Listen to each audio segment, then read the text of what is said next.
ఎన్నికల ప్రచారంలో భాగంగా పెదనందిపాడు మండలంలోని పలు గ్రామాల్లో కూటమి పార్లమెంట్ అభ్యర్థి పెమ్మసాని చంద్రశేఖర్, పత్తిపాడు నియోజకవర్గ కూటమి అభ్యర్థి బూర్లా రామాంజనేయులు పర్యటించారు. ఈ సందర్భంగా టీడీపీ ప్రవేశపెట్టిన సూపర్ 6 పథకాలను ప్రజలకు వివరించారు. కూటమి ప్రభుత్వం అధికారంలోకి వచ్చిన వెంటనే పెదనందిపాడు మండలంలో ఉన్నటువంటి ముఖ్యమైన సమస్యలను వెంటనే పరిష్కరిస్తామని హామీ ఇచ్చారు. అవసరమైన మేరకు నిధులు సమకూరుస్తామని అన్నారు.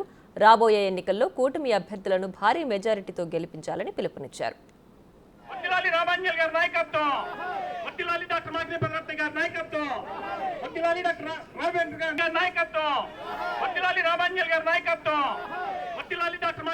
ఇళ్ల స్థలాలు తీసుకొని మంచి ఇళ్లు కట్టించే బాధ్యత తెలుగుదేశం పార్టీ తీసుకుంటుంది. జగన్మోహన్ రెడ్డి గారు 1 సెంటు పట్టాలు ఇచ్చారు. అందులో కూడా విపరీతమైనటువంటి అవినీతి. 20 లక్షలు చేసే పొలాల్ని 40-60 లక్షలు పెట్టుకొని 2-3 రెట్లకి ఎమ్మెల్యేలు కానీ లేకపోతే జగన్మోహన్ రెడ్డి గారి కోటరీ కానీ తీసుకున్నారు ఆ డబ్బులన్నీ అవినీతి సొమ్ము. అదే తెలుగుదేశం పార్టీ వచ్చిన తర్వాత అవినీతి లేకుండా కనీసం 2-3 సెంట్లతోటి పిల్లర్లు ఉండే విధంగా ఆయన కొన్ని ఇళ్ళు 1 సెంట్ పట్టాల్లో కూడా ఆయన కట్టించే ఇళ్లలో చాలా ప్లేసుల్లో బ్లాక్ సాయిల్లో కట్టిస్తున్నారు. పిల్లర్లు కూడా పెట్టడం లేదు. వాళ్ళు పిల్లర్లు పెట్టకుండా బ్రిక్ వాల్స్ కట్టేసి పైన స్లాబ్ వేస్తూ ఉన్నారు.